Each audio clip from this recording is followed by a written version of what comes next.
Hello friends, स्वागत है आपका परफेक्ट स्टडी जीरो क्लासेज के इस यूट्यूब चैनल पे। आज हम बात करेंगे एडजॉइंट ऑफ मैट्रिक्स, आव्यूह का सहखंड क्या होता है। तो चलिए, आव्यूह का सहखंड क्या होता है, सहखंडज। तो हम आपको इसके पहले वीडियो लेक्चर में बताए हैं कि किसी आव्यूह का सहखंड और उपसारणी कैसे ज्ञात किया जाता है। यदि आपने वो वीडियो नहीं देखा है तो जाकर के देख लें, क्योंकि उसी से रिलेटेड यह वीडियो है। तो देखिए, जिस अवयव का सहखंडज ज्ञात करना है, जिस आव्यूह का सहखंडज ज्ञात करना है, उस आव्यूह के प्रत्येक एलिमेंट का आपको सबसे पहले सहखंड ज्ञात करना होगा, और उस सहखंड को ट्रांसपोज जब कर देंगे तो उस आव्यूह का सहखंडज प्राप्त हो जाएगा। सपोज आपके पास एक आव्यूह है delta is equal to A11, A12, A13, A21, A22, A23, A31, A32, A33।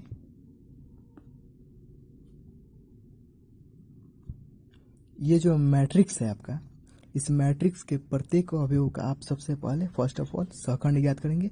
सहखंड निकाल करके और उसको जब ट्रांसपोज कर देंगे, उसको एक मैट्रिक्स के रूप में लिख करके जब उसको ट्रांसपोज कर देंगे तो इस डेल्टा आव्यूह का सहखंड प्राप्त हो जाएगा।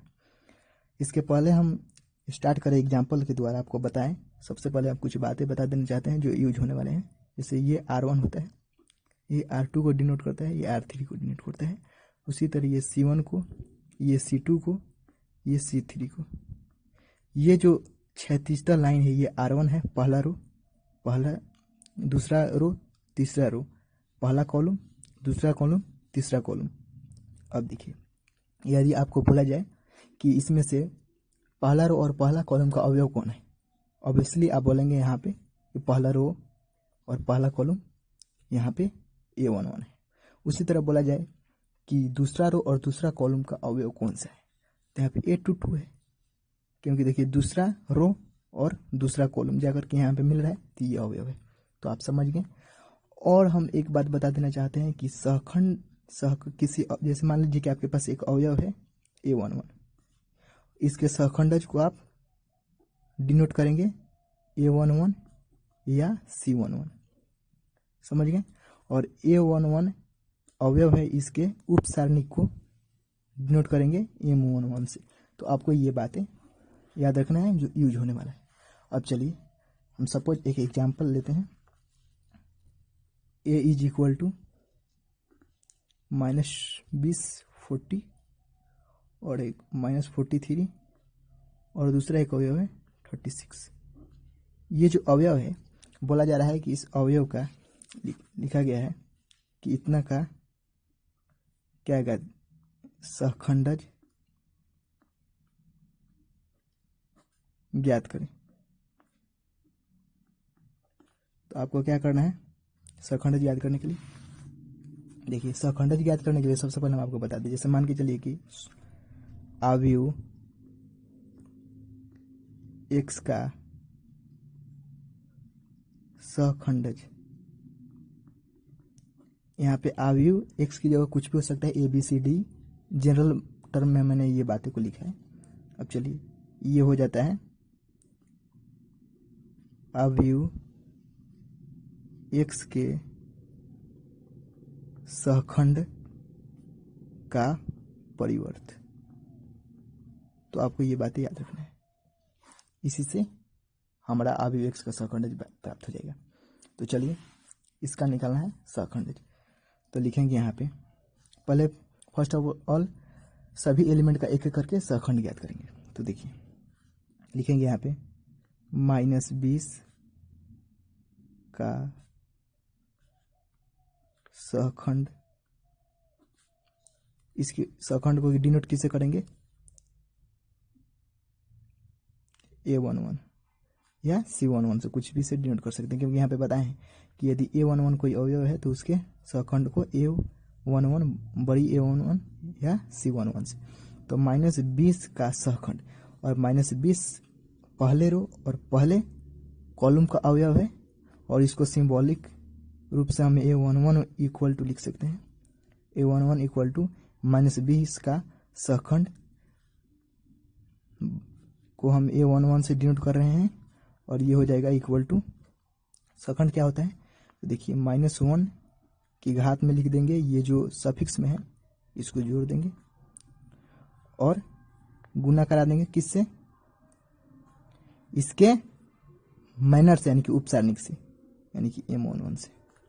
अब देखिए -1 के पावर 2 हो गया और गुना m11 उपसारणिक कैसे निकलता है, -20 का निकालना है, क्योंकि -20 का सहखंड होता है -1 की पावर 1 + 1, ये जो यहाँ पे रहता है उसको जोड़ के रूप में लिख देते हैं और गुना में m11 सूचित करता है a11 के यानी कि -20 के उपसारणिक को।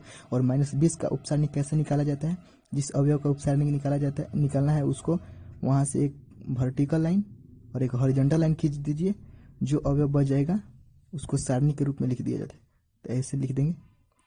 अब देखिए यहाँ पे -1 का स्क्वायर 1 हो जाएगा और देखिए 1 इंटू 36 का सारणिक मान 36 होता है इक्वल टू 36 हो गया। अब उसी तरह यहाँ पे हम लिखेंगे अगला -43 का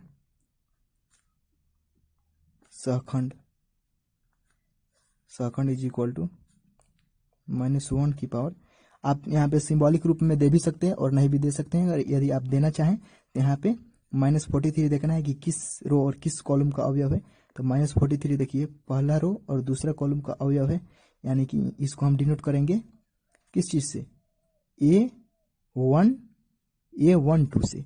यहाँ पे आप A12 दे सकते हैं। अब अपना हमको बता दिया, अब अपना लिख सकते हैं, हम चलते हैं। अब A12 तो A12 का जोड़ कर देना है यहाँ पे और गुना में M12, इसको जब स्क्वायर करके कीजिएगा तो ये -1 प्राप्त होगा और गुना में M12 का वैल्यू क्या होगा, M12 का मान देखिए M12 यानी कि इस अवयव का निकाल रहे हैं M12, तो इसको ऐसे काटेंगे, ये अवयव बच गया, इसका सारणिक मान निकालेंगे तो देखिए -1 इंटू 40 इज इक्वल टू 40। उसी तरह आप अगले निकालिए 40 का सहखंड, तो 40 का सहखंड को किस चीज से डिनोट करेंगे, ए। अब 40 देखना है कि किस रो और किस कॉलम में है, तो देखिए दूसरे रो और पहले कॉलम यानी कि A21, तो ये क्या हो जाएगा -1 की घात जो यहाँ पे रहता है उसको जोड़ के रूप में और गुना में M21 मतलब कि 40 का क्या उपसारणिक निकालना है। अब देखिए -1 इसका भी जब 3 है ऑड है, गुना करिएगा तो -1 मिलेगा।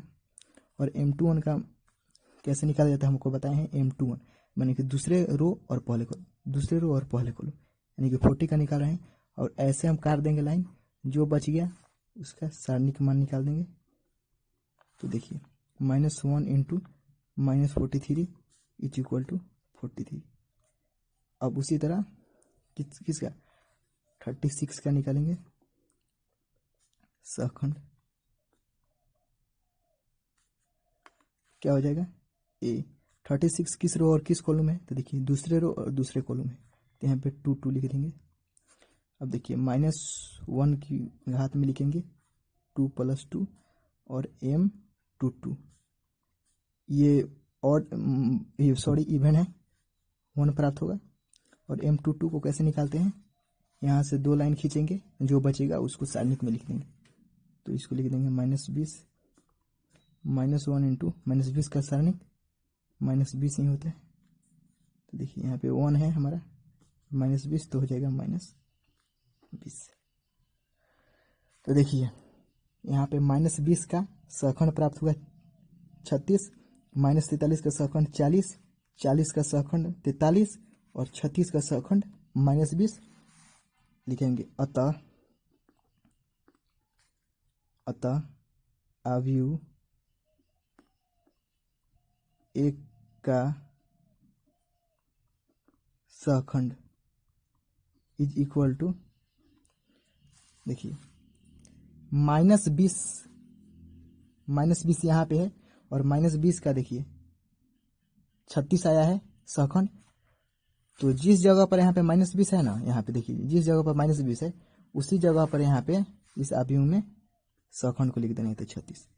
उसी तरह देखिए 40 है यहाँ पे, 40 किसका सहखंड है, -43 का, और -43 यहाँ पर है, तो उसके स्थान पर लिख देंगे। उसी तरह देखिए 40 का 43 आया है, और 40 देखिए 40 यहाँ पर है, तो उसी जगह पर यहाँ पर भी हम लिख देंगे। तो 40 का कितना है 43 सेकंड आया। उसी तरह 36 देखिए 36 यहाँ पर है, और 36 का सेकंड -20 है, तो जिस जगह पर 36 है उसी जगह पर हमको इसके सेकंड को लिखना होता है, तो -20 लिख दें। ये जो हमारा प्राप्त हुआ, ये जो प्राप्त हुआ 36, 40, 43, -20। सॉरी, एक चीज मैंने यहाँ पे छोड़ दिया है। देखिए यहाँ पे -1 × 40 है, तो -40 होगा, तो यहाँ पर भी -40 आ जाएगा। अब हमारा सहखंड मिल गया। अब क्या करना है, अब बस हो गया। अवयव का सहखंडज देखिए यहाँ पे लिखे हैं, अवयव x का सहखंडज इज इक्वल टू अवयव x के सहखंड का परिवर्त। तो हमारा तो सहखंड तो प्राप्त हो गया ना यहाँ पे। अब इसका परिवर्त कर देंगे, अतः अवयव ए का सहखंडज मतलब एडजॉइंट इज इक्वल टू क्या होता है, उस अवयव के सहखंड का परिवर्त। तो ये जो अवयव है, इस अवयव ए का सहखंड यहाँ है, तो इसके सहखंड का परिवर्त कर देंगे, तो लिख देंगे -40 -20।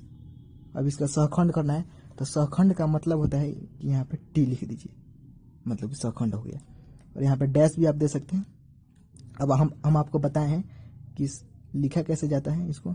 इसका मतलब हुआ कि इसका अभी ट्रांसपोज करना है, परिवर्त निकालना है, अभी निकला नहीं है, तो हो जाएगा। देखिए रो को कॉलम बना देंगे, जैसे ये R1 है, ये R2 है, ये C1 है और ये C2 है। तो R1 को C1 बना देना है, C1 को R1, R2 को C2, C2 को R2 हो गया। तो देखिए यहाँ पे लिख देंगे। अब इसको R1 को C1 बनाइए, तो क्या हो जाएगा 36 -40। अब देखिए उसके बाद देखिए R2 को क्या बनाइए, उसी तरह R2 को C2 बनाइए, तो क्या हो जाएगा 43, ये यहाँ पे जाएगा और -20 यहीं पे रहेगा।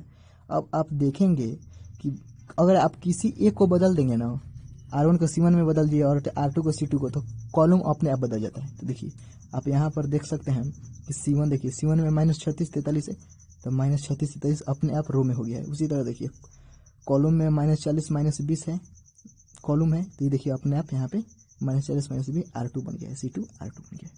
तो ये जो हमारा मान हुआ 36 43 -40 -20, यही मेरा आंसर हो गया। तो अवयव ए का सहखंडज प्राप्त हो गया। तो आप यहाँ से देख सकते हैं, एक बार समझा देते हैं। एडजॉइंट ऑफ ए मैट्रिक्स, अवयव का सहखंडज। यदि आपको कोई अवयव दिया जाता है और उसका सहखंडज ज्ञात करना है, तो निम्न बातों को ध्यान में देना होगा। जैसे सपोज आपके पास एक डेल्टा मैट्रिक्स है और इस मैट्रिक्स का आपको सहखंडज ज्ञात करना है, तो ये जो होता है, ये R1, ये R2, ये R3, यानी कि पहला रो दूसरा रो तीसरा रो, पहला कॉलम दूसरा कॉलम तीसरा कॉलम हो गया। इसको समझने के लिए यहाँ पे हम लिख दिए हैं कि आप समझ सकते हैं। यदि आपसे बोला जाए कि इसमें पहले रो और तीसरे कॉलम का अवयव कौन सा है, तो देखिए पहले रो में जाएंगे सबसे पहले, और तीसरे कॉलम यानी कि A1 3, ये पहचाने आपको आना चाहिए। और उसके बाद देखिए मान लीजिए कि सपोज आपके पास एक मैट्रिक्स है, एक्स जनरल रूप में लिख दिए हैं और इसका सहखंडज आपको ज्ञात करना है। तो सबसे पहले इस अवयव एक्स के सहखंड ज्ञात कीजिए। और सहखंड कैसे ज्ञात करना है, उसके जितने एलिमेंट है सभी एलिमेंट का सहखंड ज्ञात करना है और उसको एक अवयव के रूप में सजा देना है और उसको ट्रांसपोज कर देना है। तो आपका ये करके एक अवयव के रूप में लिख करके आप यहाँ पे आंसर ला सकते हैं। तो थैंक्स देखने के लिए। अगर वीडियो अच्छा लगे तो लाइक कीजिए, शेयर कीजिए और चैनल को सब्सक्राइब कीजिए। धन्यवाद।